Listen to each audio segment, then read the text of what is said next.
The air was thick with tension as the sheriff's cruiser rolled to a stop outside the suburban driveway. Its lights flickered across the manicured lawn, a quiet calm betraying the storm of secrets inside the house. When the sheriff stepped out, badge gleaming in the afternoon sun, it wasn't just another routine check. It was the moment everything the family had hidden for years began to unravel. In that instant, the protagonist felt a mix of fear and vindication, the kind that comes only when truth finally confronts deceit. Flashback to 3 days earlier. The bustling chaos of the airport terminal, luggage clattering, the hum of travelers rushing to their gates. She clutched her ticket tightly, only to have it snatched from her hands, metaphorically at least, through a series of frantic texts from her parents. "We cancelled your ticket," one read. "You're not welcome on this trip." The screen glared back at her, a digital dagger shaped from years of subtle cruelty. The messages didn't stop there. Text after text, each one carefully designed to undermine, to remind her of her place in a family that had long since decided she was expendable. Her mother called her a loser in one particularly biting message, while her father subtly congratulated Leah, the so-called golden child, for achievements she herself barely celebrated. From birthday parties where she was ignored, to family vacations where her presence was tolerated but never welcomed, this was the story of a girl made to feel invisible. Yet, beneath the quiet exterior was a strength that had been forged in the shadows of neglect. She had quietly built a life of financial independence, proving to herself what the family refused to acknowledge. While Leah basked in attention, she quietly amassed accomplishments, investments, and an unshakable inner resilience. The juxtaposition of her parents' favoritism and her own perseverance painted a stark portrait of the family dynamic. One child lifted on a pedestal, the other constantly reminded she didn't belong. Every cruel text, every dismissive glance over the years, had only honed her resolve. She learned to navigate the toxicity without losing herself, to smile politely while silently building the life they said she couldn't have. And now, as the sheriff stood at the door, the scales of reckoning were tipping. Before we continue, hit like and tell me where you're listening from. If your family ever pushed you too far, share your story below. Your experiences remind all of us that none of us face this alone. T17, she learned a harsh lesson about what family could mean. Twice, she had been thrown out of the house, left with nothing but the clothes on her back and the sting of betrayal. In Denver winters, the cold bit through layers of thrifted sweaters and trash bags stuffed with belongings, each gust of wind a reminder that she was alone. Nights blurred into each other as she found corners of bus stations and stairwells to rest, her teenage body shivering under the weight of abandonment. Even in those moments of despair, she refused to surrender. She took on every job she could find, waiting tables, babysitting, even delivering packages in the bitter cold. Each paycheck was a small victory, a tiny affirmation that she could survive without the very people who were supposed to care for her. School became her refuge, and she threw herself into learning financial planning, determined to craft a future where no one could ever leave her powerless again. College years were a testament to her grit. While peers relied on parental support, she navigated loans, scholarships, and long nights balancing textbooks with demanding jobs. Every deposit into her savings account felt like reclaiming a piece of dignity that her parents had tried to strip away. By the time she purchased her own condo overlooking the serene lake, she had built more than just a home. She had built proof of what self-reliance could accomplish. The condo's large windows framed sunsets that mirrored her quiet victories, a life she had carved from resilience and determination. Her 6-year-old son became her anchor, the one person in her life who never treated her as less than she was. In his eyes, she was unshakable, radiant, and enough. Unlike her parents, he celebrated her successes without caveats, and in his laughter, she found a sanctuary that had eluded her for decades. Yet, despite her tangible achievements, her parents' messages remained dismissive, laden with subtle condescension. "You're still not what Leah is," they would write, never acknowledging that she had surpassed them in ways that mattered most. And so, she continued to plan quietly for herself, the secret trip that symbolized freedom, a personal reclamation of joy that required no validation from anyone else. Every hardship, every night spent shivering in the cold, every job endured, had forged a woman capable of thriving against the odds. She had become the architect of her own life, and yet, the shadow of her parents' disapproval lingered, a reminder that some battles are fought not for money or success, but for the quiet dignity of self-recognition. Sometimes the people who should build you up are the ones who need you broken. Drop a comment if you've ever had to become your own family. The morning was deceptively calm. Sunlight streamed through the kitchen window, casting a warm glow on the breakfast table as she kissed her 6-year-old son goodbye. He chattered about the adventures she'd promised him, oblivious to the storm that awaited her. She held his small hand a little longer than usual, savoring the moment, bracing herself for the journey ahead. Arriving at the airport, she moved through the familiar routine with practiced efficiency. The line at the check-in counter was longer than expected, but nothing seemed out of the ordinary, until the agent's frown met her gaze. "Ma'am, your ticket has been cancelled," the agent said, scanning the computer. Confusion flashed across her face. "Cancelled? But I bought this weeks ago." The agent hesitated, then added, "The refund was processed to the card ending in 4401. Her heart sank. That card wasn't hers, it was her mother's. She pulled out her phone just in time to see the flood of messages waiting, cruel and precise. "Have fun walking home. Loser," one read. Another from her father. "Take a bus like you should." Each word hit like a punch, echoing in the busy terminal as strangers passed unaware of the quiet collapse unfolding at the counter. It was more than disappointment. It was betrayal layered upon years of subtle, corrosive neglect. Her chest tightened, and she felt the sting of tears, the shame and anger blending into a cocktail of helplessness. All her independence, all the struggle she had endured to rise above the family's toxicity, seemed to crumble in that moment. Amid the chaos of the terminal, a calm voice broke through. Harvey, a kind driver she had met during previous trips, noticed her distress. "Looks like you've had a rough morning," he said gently. Without prying, he offered her a ride, a small refuge in a world that had suddenly turned hostile. On the drive, Harvey shared something that would stay with her long after the terminal incident. "People pretend cruelty is love all the time. Doesn't make it true." His words were simple, but they landed like a lifeline. In a moment that felt like the bottom of a well, she realized that their actions were not a reflect. Returning to her condo after the chaos of the airport, she was met with a comforting quiet only her own space could provide. The hum of the heating system, the soft rustle of papers on her desk, the sunlight bouncing off the lake outside. Everything contrasted sharply with the emotional storm she'd just endured. Setting her bag down, she opened her laptop and navigated to a folder labeled simply, "Options." Inside, she found a collection of documents she had almost forgotten, relics of careful planning during years of self-reliance.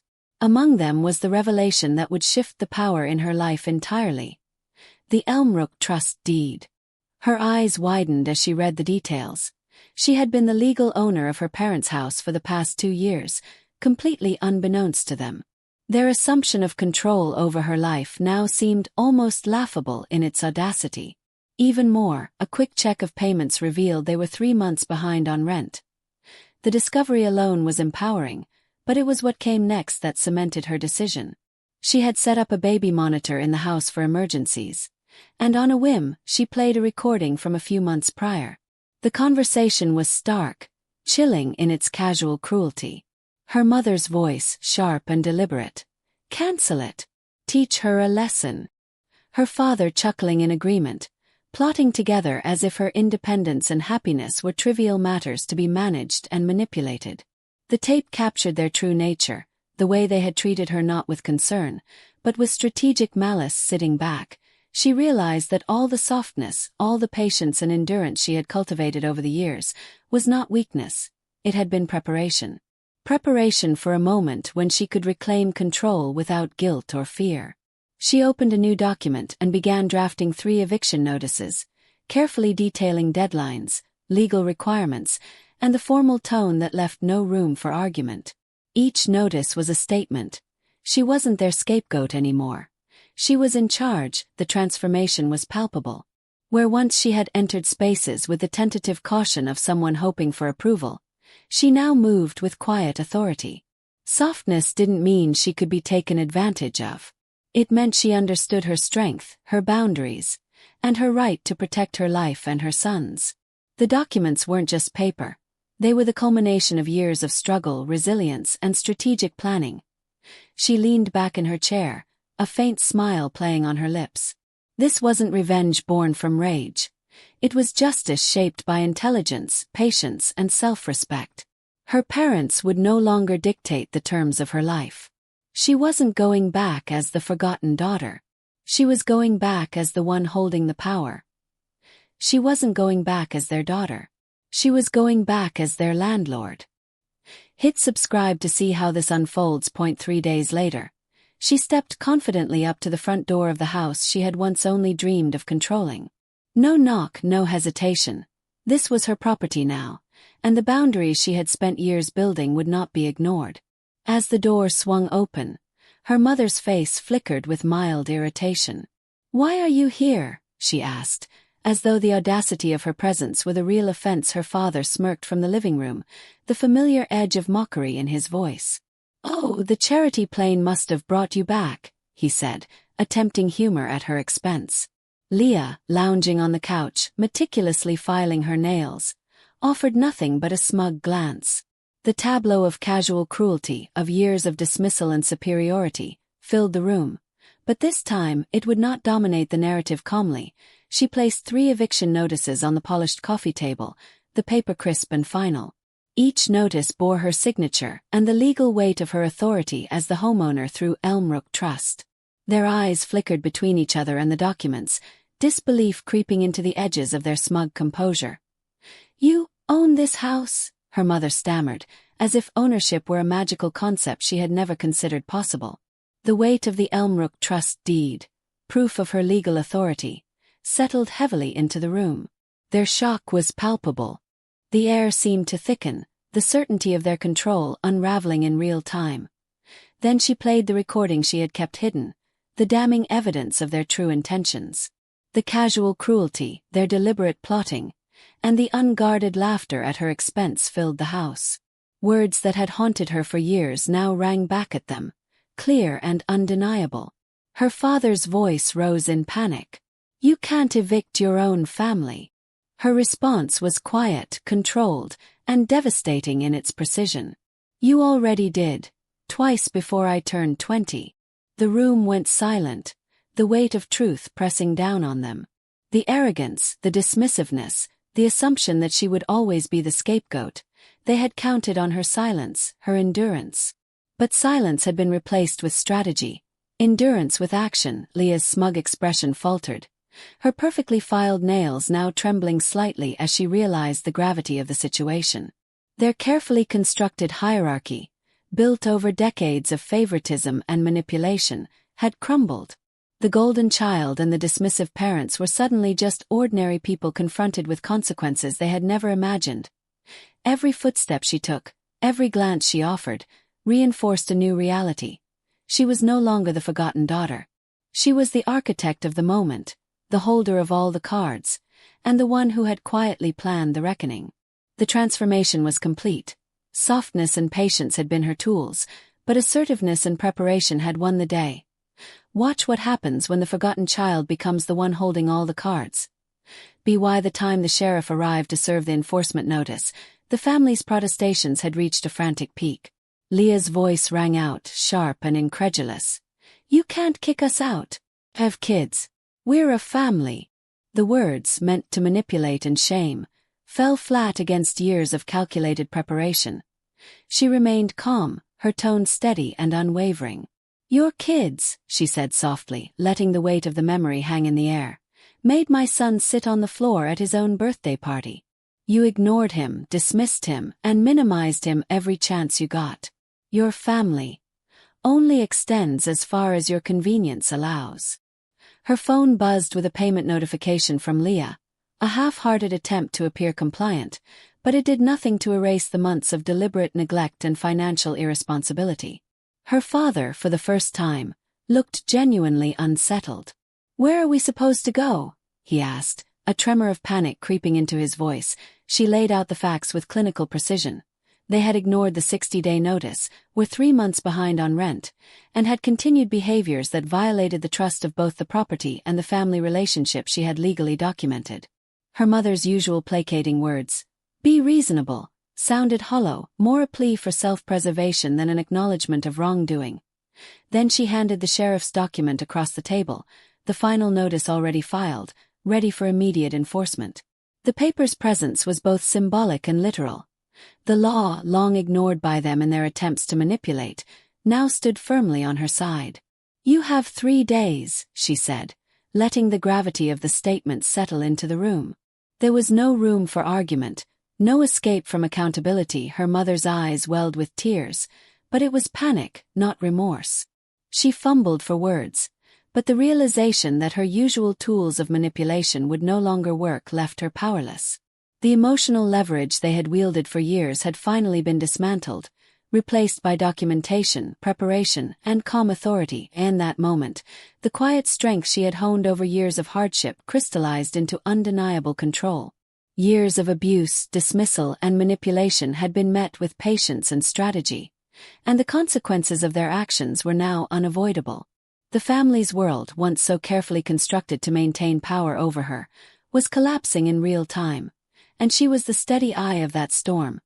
She spent years preparing for the moment they'd finally go too far. Comment below if you've ever had to stand up to family like this. Thursday morning dawned crisp and clear, the sun casting long shadows over the suburban street. The sheriff's car rolled up in measured silence, its presence signaling the culmination of weeks of preparation and years of endurance.